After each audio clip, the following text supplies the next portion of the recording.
So the big question is the immortality of the soul. So many philosophers, so many people have just readily accepted that all through the history of the world. It's one of the most widespread concepts all through the history of the world. Native people spontaneously accept that. And it's a common effect, demands a common cause. So if it's commonly accepted by mankind, then it springs from human nature. And when it's denied, that is usually because of what we would call de-education. People can leave a university today and not know a damn thing. Oh, a little bit of book learning, like a friend of mine said about modern logic, contemporary logic, mathematical logic. He said, it's a thing that you've got to keep up or forget it, because you will forget it. Well, Aristotelian logic's like that. I've had people say to me, you can't do anything with Aristotelian logic. I said, you just told me a hell of a lot about you, not about logic. Do you know anything about it? No, I don't. There was a Jewish woman in Ottawa. And I said to Diane, our speech is all based on Aristotelian logic, or our Aristotelian logic's based upon our speech. I showed you the way the syllogism works a little bit, just a tiny peep. And modern logic is based upon very suppositional logic. If so-and-so, then so-and-so. And he said, how would you make a certainty between the antecedent and the consequence of it? I said, you didn't learn that? The first principle of conditional logic? No. But that's all that some people in universities do today, is this suppositional logic. Anyway, what we're dealing with today is that supreme principle, one of the supreme principles. Do follows be, and the mode of doing follows the mode of being. Do follows be. In other words, according to what something does, that tells us what it's like. Other ways of putting it, things operate according to their nature. A dog will act like a dog, a cat will act like a cat, won't act like a dog. Well, most of the cats I've met won't. So a common effect requires a common cause, and things do operate according to their nature. Every science, empirical science, depends upon that. When we examine, for instance, we put, silver nitrate in a solution and put sodium chloride in with it. Next thing, you've got a white precipitate, silver chloride. Now you know it's either silver, lead, or mercury. Then you put some ammonium hydroxide in. You get silver diamine chloride and silver diamine hydroxide. Now you know it's silver. What it does tells you what it does be. Insoluble, soluble. You know, it's just restricted just a small group when it's insoluble, three metals. But then when it redissolves, you know it's which one it is then. We're watching the do to see what it does be. So I just said that a common effect requires a common cause. Yes, it's spread all amongst the nations, amongst the peoples. It became the task, as I've said in the page 68, for the second 68 that is, which is now 69, of the early Greeks to elaborate the science of philosophical psychology. Aristotle's De Anima, concerning the soul, is the first book, really, of first attempt to elaborate philosophical psychology. It justifies the existence of a human soul which is rational and therefore spiritual, and consequently is immortal. The genius of the early Greeks was successful, though it took later scholars to refine the evidence and to correct the errors and limitations of the Greek endeavour. So here it is. I'm setting aside, of course, the Christian teaching, the Christian revelation of which we were taught that there'll be reincarnation of the body. But the current nonsense about reincarnation, I think, comes from Plato's efforts. That's just an opinion. Plato said that we're always reincarnated into other bodies. Well, some of my relatives I can understand, that might be right. But they've been reincarnated as giraffes or something. However, reincarnation is impossible. Well, let me put it this way. There's no evidence for it. And we know from the Christian revelation it would be needless anyway. It doesn't make sense. But the sticking to philosophy, if, say, this gentleman's body, soul, came into another body, it would look exactly like him, it would act exactly like him, it would have all his thoughts, all his memories, because the soul animates and gives the form to the body. So the body would immediately become the same bodies he's got now. Tall, handsome, lovable. Cost you $20. He's going to pay 50. So, but we deal with that principle, do follows me every day. What man does, what does man do, and therefore what he does he be. So he has the following properties because of his nature. He's talky, laughy, social, political, scientific, artistic, economic, religious, has free will, and so on. So, from man's ability to act rationally, let us discover what we can about his immortality. But note, once we have proved the utter immateriality of the human intellect, and thus the human soul, then we have already proved the immortality of the soul. Man has a principle that makes him be man. And all the thing man does, that's the principle. But he does it through various faculties, various powers of the soul, as we showed way back. So I've included St. Thomas's argument about the immortality of the soul. It's incorruptible because it's not made of more than one principle.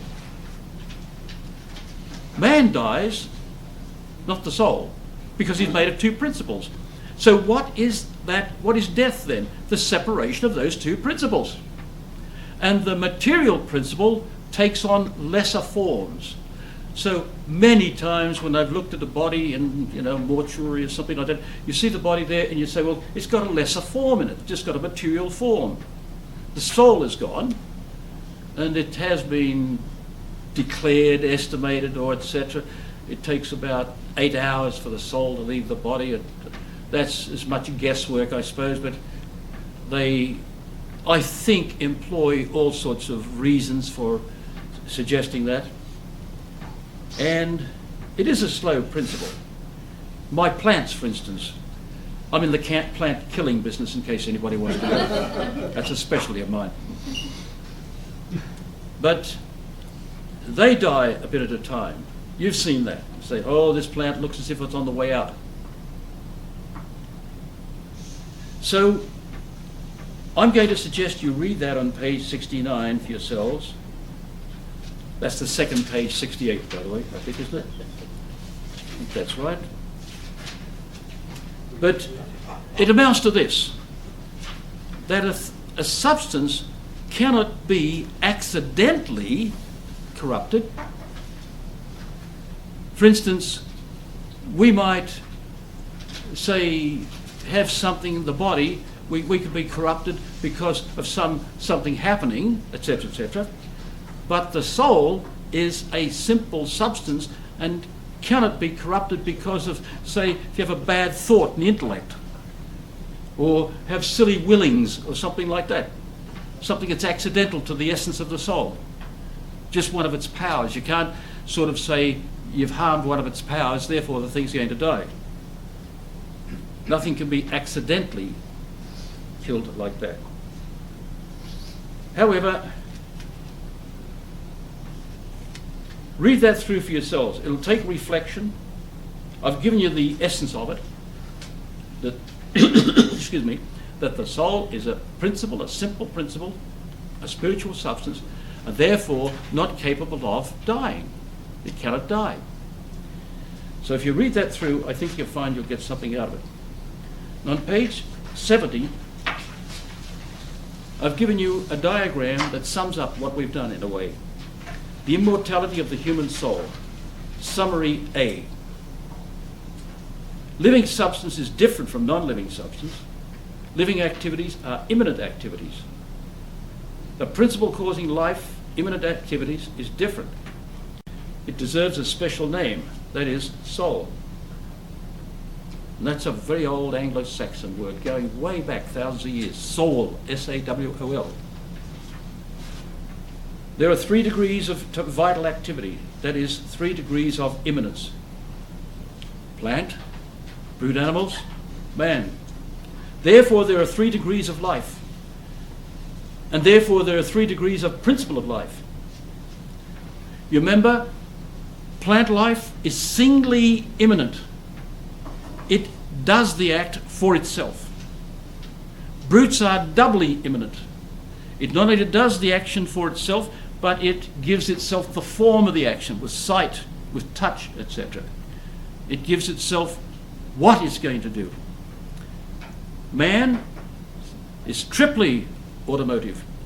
He not only executes the acts, not only gives himself the form, like a dog can see the deer and chase him, but man can also say why he does it, give himself the purpose. I had an experience at Roswell Park yesterday. When I have time on my hands, and we had 7.5 hours yesterday, we have to go in a car, and they pick up, at the moment, 2 ladies in Niagara Falls, as well as me in Lewiston, and take us there. And when I'm only 5 to 10 minutes, I'm finished. But one poor dear lady, Myrtle, a lovely, lovely black lady, we're all very fond of her. She has to have chemotherapy. That takes hours. She might have to wait a couple of hours before she can get into it. Then another couple of hours. It's very slow. So I go to the steps on the ground floor, and I walk up the steps. This is my exercise. Then I get in the elevator and go down. Then I walk up the steps again, get in the elevator, walk down, and a woman said, "Are you lost?" A philosopher, right? She said, "I just saw you walk up the steps and now you're getting the elevator down," she said. It was so funny.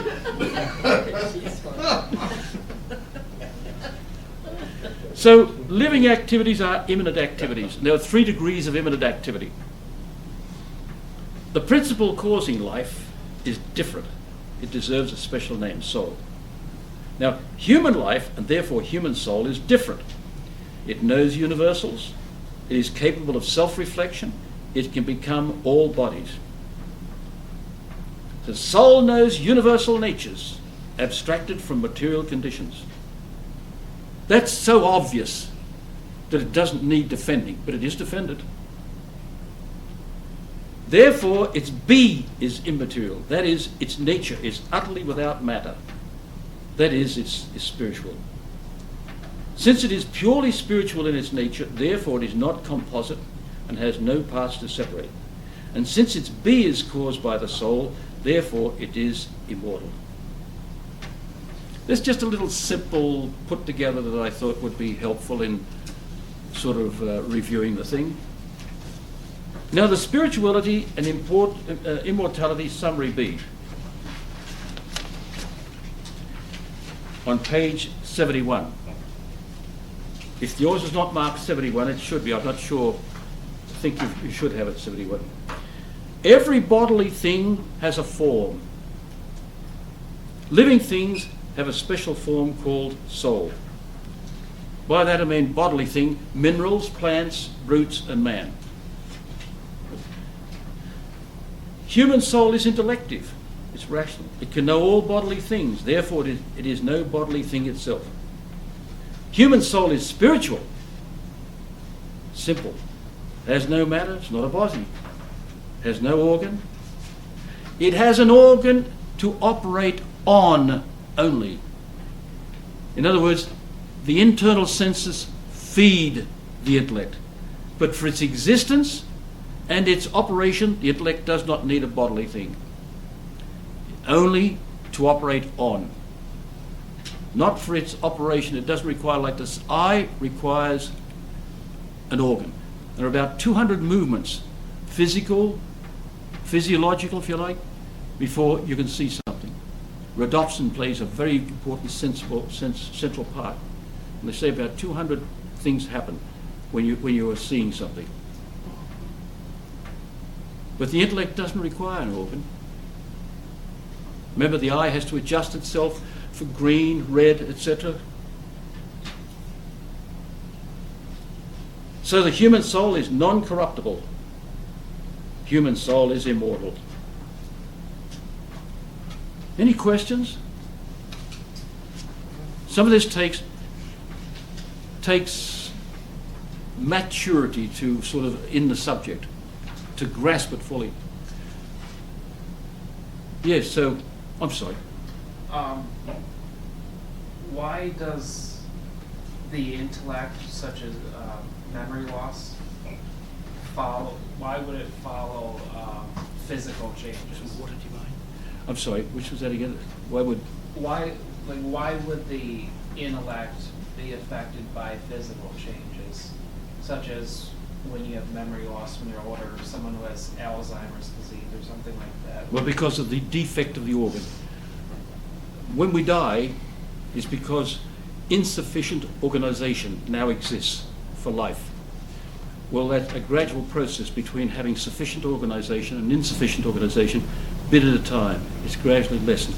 And that's why they can cure or treat Alzheimer's with drugs, because they operate on the, on the organ, which is very hot and thirsty. You see, they can treat with the organ has to supply the four internal senses, supply the intellect, and the four internal senses are organic. The cortex of the brain is where the organs would be, and they're supplying the brain, and that's what makes one person brighter than another, the proper disposition of those internal senses. And interference with them interferes with the intellect. Not that the intellect itself, it can't affect it, produce an effect in it, but what it can do is lessen the efficiency of the intellect operating on it. You see? Excuse me. It's similar to someone who's been strung out on drugs. Yes. Well, the example I used to use was Paderewski. When I was a boy, was a great world-famous pianist. Remember Paderewski?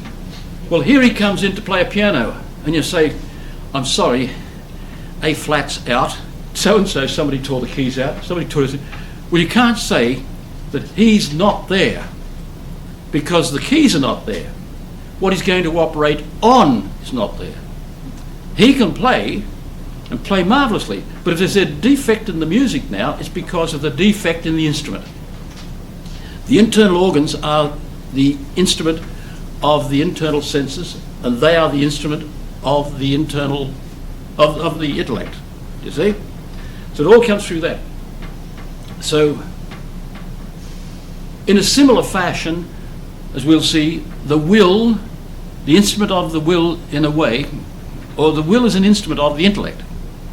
But if our will is defective, say a fellow who's a rapist, if I may use an exaggerated example, well, his intellect will be defective, but it's not the intellect, it's the will. If you try to get him to stop this, it might be the will that's impeding his intellect, because it acts as it were an instrument of his intellect.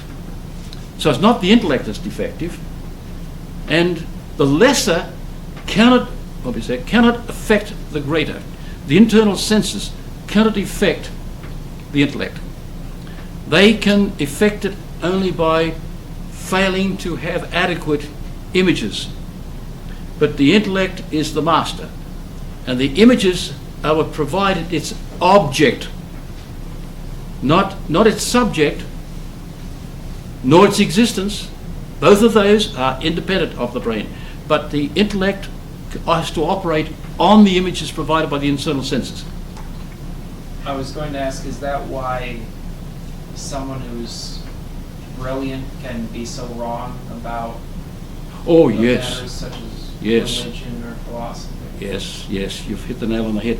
We will see too that error is very often an effect of the will. It's very often, how will I put it, the person is impatient. I've had to face, now I faced a fellow one day, here's a typical example, Lebanese priest he was. He'd been somewhat laicized, I think, I'm not quite sure of that. He's earning his living by washing dishes in a restaurant. And I was one of 3 people who had to face him, readers of his thesis. The other 2 was summer. They were going away somewhere. They had some conference or something to go to. They said, "Can we leave it to you?" And I said, "Yes, if I need to, I'll..." They'd read the thing, but they said, "It's up to you." So I faced this priest and I said, "You've got 4 chapters in there. Chapter 1, Chapter 2, and Chapter 3 have a certain unity, which is good, what is required. But Chapter 4 is out of place." It was a criticism of Maritain, Jacques Maritain, the great French philosopher. And I can't remember what he was criticizing for. It seemed to be that Maritain wrote something somewhere which this fellow disagreed with. And he included it in his thesis. I said, "There's no..." This is, by the way, is all in French, of course. I said, "There's no place for that chapter in your thesis. There's no unity." J'aime ma thèse. That's all I could get out of it. I like my thesis. J'aime ma thèse. Je n'aime pas vos thèses. I said, "I don't like your thesis." I finally had to say to him, "Sorry, 3 professors now have condemned that chapter. You better make up your mind. Do you want that to be accepted?" I had to be stern with him. Boy, oh boy. He was stubborn, but I think he finally, I just don't remember now what happened. I think he finally took it out of something. He thought, "Well, I want the MA." So, oh dear. But it's the will. You see, there was the will interfering with the intellect. And frequently, students writing a paper have something like an axe to grind, and they'll write a paper. That's their will. They like this, so they'll put this in the thesis. It shouldn't be there. Or they're anxious to get it done quickly. Or they'll put a nice cover on it. That's the one that we always love. Nice cover, and I say, "That's good, I could use one of them." But and it's beautifully typed, and I think, "That's my thesis." I'm sorry, you've got to do something better than that. What's in the thesis? I had a very interesting student, a Mrs. Brown. Her husband is a physician, or the physician, I think, with Planned Parenthood of Niagara Falls. And I had to judge her paper. And she's defending certain things, contraception, which I strongly had explained in classroom was contrary to the natural moral law. And I proved it. So she even brought her husband in to back her up the day she came in and said, "Can I have some credit for my paper," etc., etc. Anyway, we won't go into that. So, I think, did I answer all your questions, by the way, or did I? Yes. Okay. Yes, it's the will. The will plays a part in a lot of these things, and it stops the intellect from its reasoning power. And as we show in that part of metaphysics we call defensive metaphysics, in other words, epistemology, as it's often called, we show that only 2 things can produce error: reality and the subjective element. And the subjective element is the will. That's usually the will that creates error. Now we've put the intellect aside. We might have occasion or time to come back to some of that stuff. We're going to talk about man's appetites on page 73. Man's appetites. Now, we talked about these before, the passions. The 6 pleasurable passions and the 5 aggressive passions, or appetites. Now there's a distinction between the sensitive ones and the intellective ones. The sensitive ones, and the basic one you remember was love, the sensitive ones are based upon what we sense. Bob might see Betty and say, she's cute. Blue eyes, a nice walk, beautiful hair, lovely figure. I like her very much. Then one of the Bobs I knew, he thought this about a certain girl and he went dancing with her a lot. Somebody said, when are you two getting married? He said, well, I wouldn't marry her.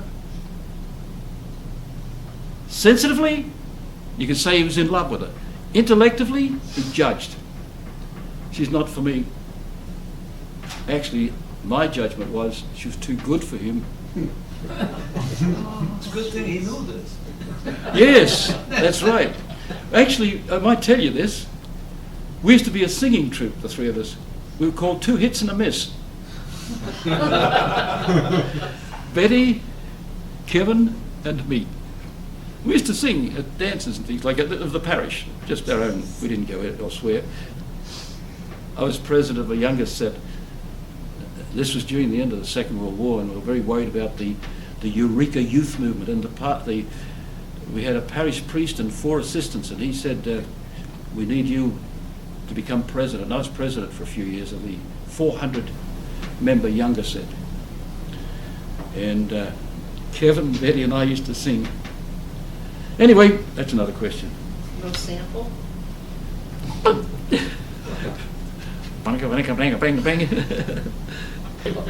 I'm sorry, let's get back to, where were we? You were singing.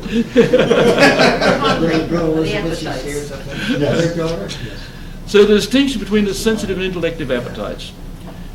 Remember, here's a principle. Regis said to us in the classroom, this principle, acts, habits, and powers, at the top of the page there, are specified by their formal objects, or distinguished, if you like, by their formal objects. The form in the object. Man is the object of economics. Man is the object of biology. Man is the object of physiology. Man is the material object, and all the aspects we're dealing with are formal objects. The form that's in the object.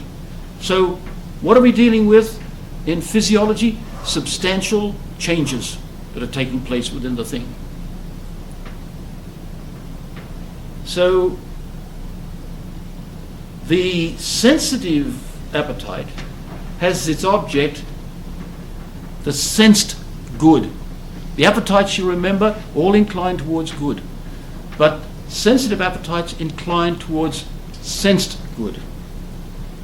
Intellective appetites, they have as their object understood goods. They haven't understood goods. And understood goods are immaterial and are therefore unlimited. Man is an unlimited concept. No matter how many men there are, the concept of man applies to it. If there was one man, the concept man applies to him. If there are 1 billion times 1 billion, it applies to them. So there's a big difference between a sensed object, and a sense applies to this one or that one, or the colour of this one if they're dealing with physics or vision or something like that. What is the object of the science or object of the power, sense power? But the intellective appetite, the will, and wherever you've got intellect, you've got will. Remember that? Following upon the activity of the intellect. It's an immaterial power, just the same as intellect. It inclines towards an immaterial good. As an ultimate object, unlimited good. I should have capitalized something there. Unlimited good. Well, where do you find unlimited good? Only in one place, where you find unlimited being, God. So unlimited good is the object, what we call the adequate object of the will. It alone ultimately satisfies the human will. Now the goods may be different kinds. For instance, they're pleasurable, useful, or worthy or fitting good. Beer is a pleasurable good, but it also may be a useful good for appetite stimulant. A glass of wine, the same. But some things are worthy or fitting for their own sake. They're the goods that are worth having for their own sake we call the worthy goods, a fitting good. The others are called enfitted goods. A little curly-headed little girl, little freckle on her nose, sweet little girl.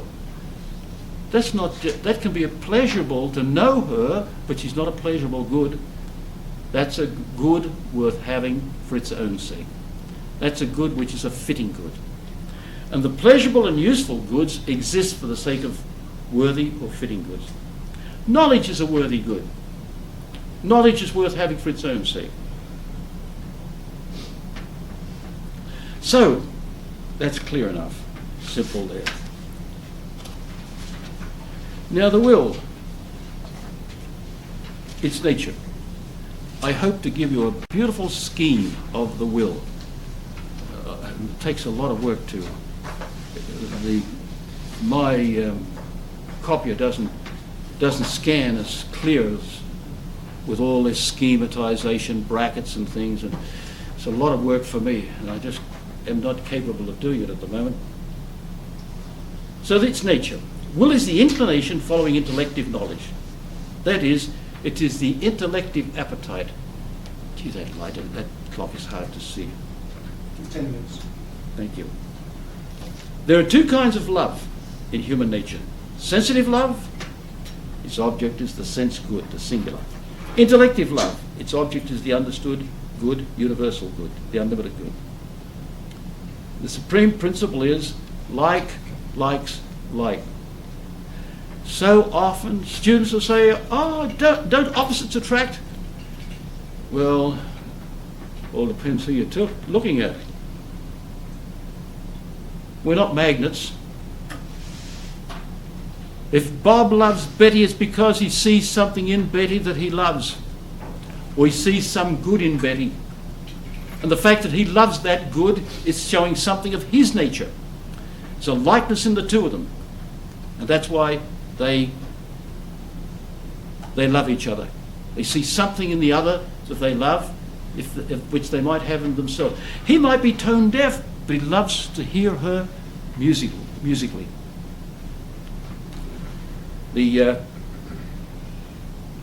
So strictly, it's that beauty, gentility in her, and beautiful femininity she has, etc., etc. Strictly, it's something which appeals to the intellect. That's what the will goes for. Now, sensitive love.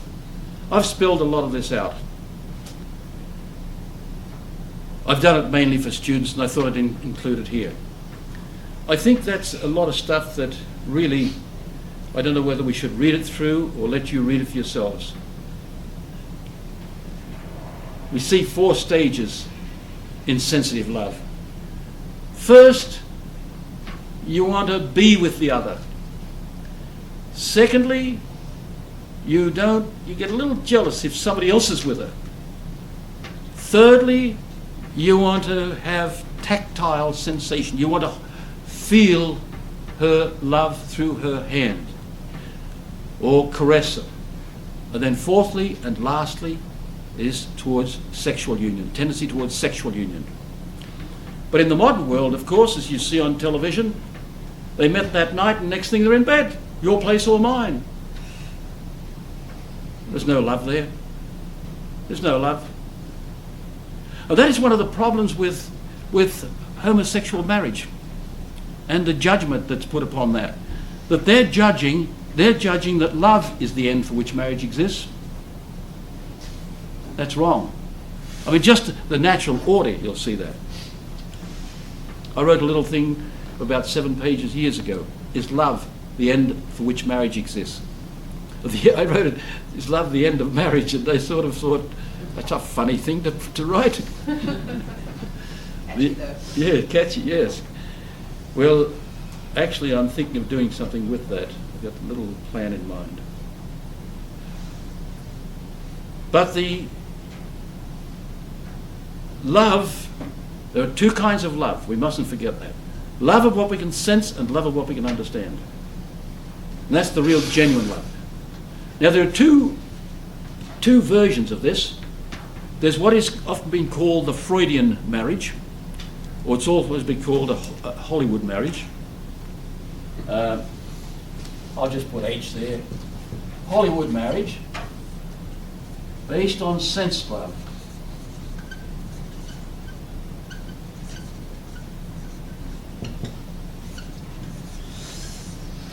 And then there's the Victorian marriage.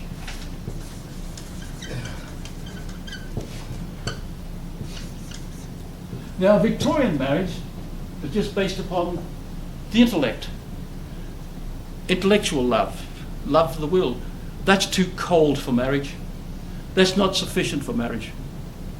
Sensitive love, no marriage will last longer than about a year for that. That's what you're getting now. As soon as you hear of somebody been married for a year, then they're going to get divorced, you know instantly something's wrong. Shouldn't have been married in the first place. Now, if you have sensitive, I should have put sensitive up there instead of, what did I put there? Hollywood. A Hollywood marriage, yes. Sensitive love.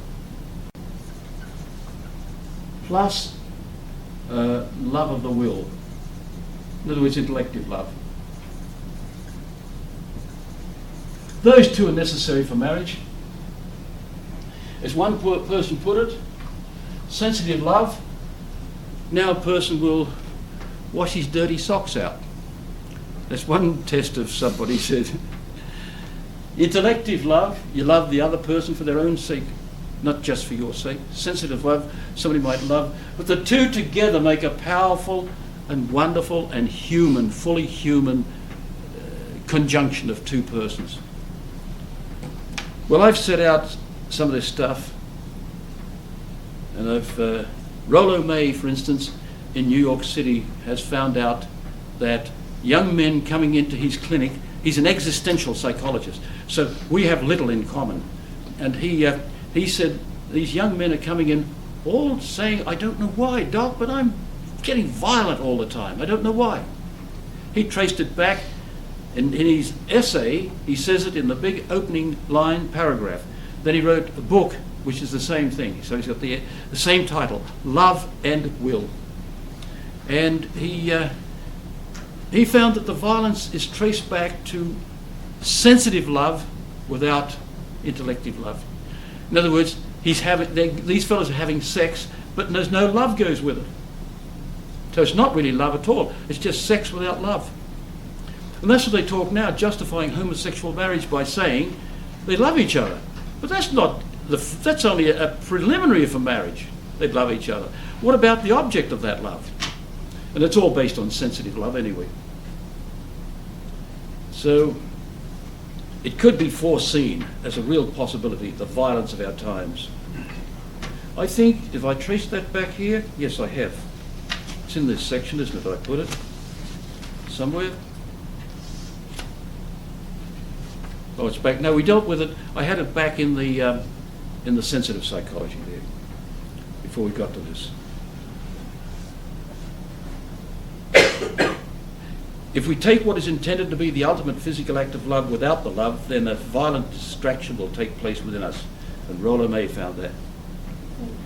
Because of the naive attitude of some with a pseudo, middle of page 74, pseudo-sophistication in their critical attitude and incredulity, I should assure you that Rollo May had no axe to grind, since he is an existential psychologist and thus has little common with me. We have a tendency to seek unity, to find the one amongst the many, to find unity in any multitude. For example, we see a crowd and we want to know why they're gathered together. When we meet a friend, don't we often give that person a hug? We also try to find laws which will unify all our scientific data. We try to put tidiness in our affairs, that is unity. This is properly dealt with in metaphysics. How carefully a hen tends to her chickens and fusses until they're all together. Thus, man and woman become one in the sexual act. Are they not two in one flesh? So now marriage. The two persons are the matter of the union, and the bond is the form of that being we call the conjugal society. Jugos in Latin equals yoke. As I've always said, Bob and Betty go into the church and they come out, get married, and they come out and Bob says, the yoke's on me.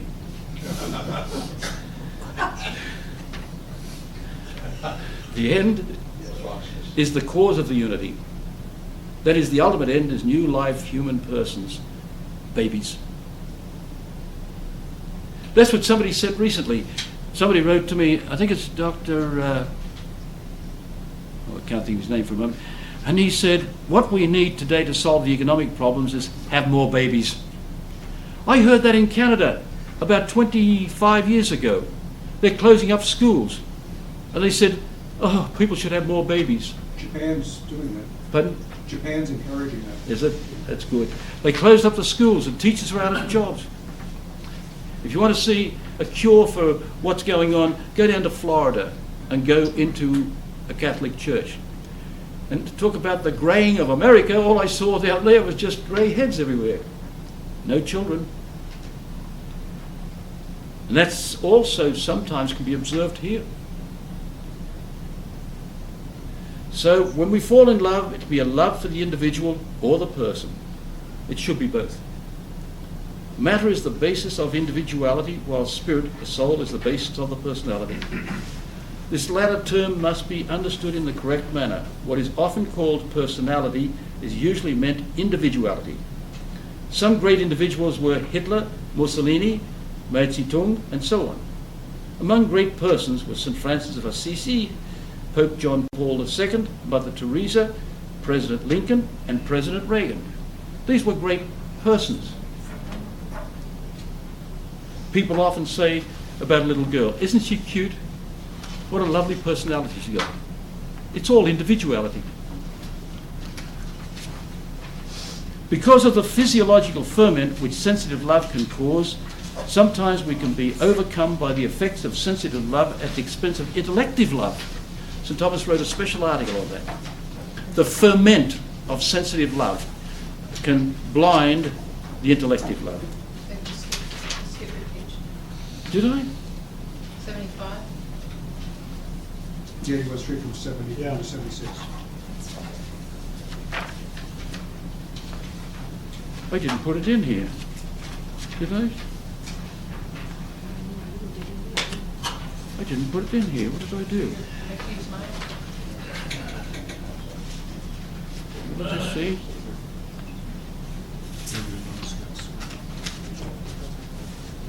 Oh, here it is. I got it. I put it in wrong order, sorry. Yeah. I thought it was rather short, that section. If marriage is based on individuality, that is good looks, the way the person walks, hair, figure, and so on, then it is no more than a Freudian marriage. I've listened to students say, we're getting married. If it does, I said, well, are you sure you're marrying the right person? Oh, if it doesn't work out, we'll get a divorce. They're not married. That's an invalid marriage.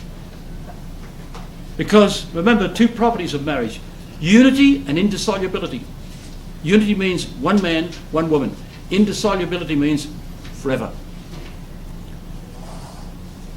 If marriage is based on the personality only, then it is a Victorian marriage. It's a very cold basis for marriage.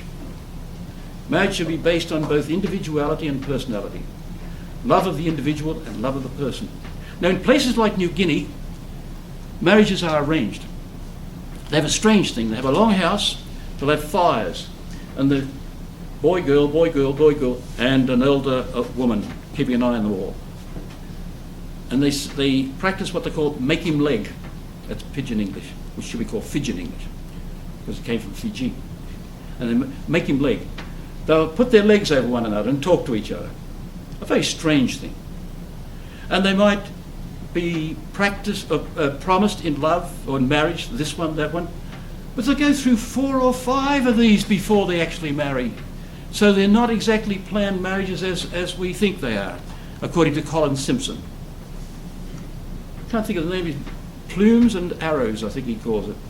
Something like that. New Guinea. And a priest friend of mine up there, Monsignor Anselm, tells me that it's a most reliable book on the New Guinean people. So, nature is very wise. By the way, one should read chapter 1 of Jacques Leclerc on this matter, Marriage and the Family, the most complete work on this subject. I'm not sure where you'll get it. We had one copy at Niagara University, and owing to the real sense of justice of the students, chapters were ripped out. I'm writing a paper on something, so the student rips a chapter out. So the library appealed to me. They knew I had a copy, and they had to Xerox and paste the page in. The book looked like a mess. But what sense of justice has a student got that'll do that to all his colleagues? Tear the chapter out that his paper is about. Well, I have a copy. The original's in French, but I've got the English, which is bigger and better than the French, actually. Nature's very wise. We're rewarded by pleasure in biological functions such as eating and sexuality, if carried out correctly, but we suffer psychologically if they're not carried out correctly, and sometimes even biologically. You can compare it with this. If we kick a man to death and break a toe, we can be forgiven and can have great remorse, but we still have a broken toe. God forgives, but Mother Nature never forgives, is an old adage. This natural effect is the same in matters of love and sex. Man is affected deeply. Dr. Minogue, whom I knew, a psychiatrist, for Alcoholics Anonymous, incidentally. He was an alcoholic. He was head of the Rydalmere Mental Hospital in Sydney, Australia. He said publicly at the University of Sydney, in a hostile atmosphere, he said, 95% of the women in the hospital are there because of sexual problems. I had that, the newspaper for the students in Sydney was called Honi soit qui mal y pense. No, just Honi soit. It's part of a French proverb. Honi soit qui mal y pense. Evil be to him who thinks evil. And they just called it Honi soit. And it was published in there. 95% are there because of something wrong with their sexual life. Incidentally, the inovulant tablet, the so-called pill, is dangerous, but the purveyors will not tell the truth about that. So intellective love and sensitive love. It's time, isn't it? Yes. Yes. We'll take it up there next time. Thank you.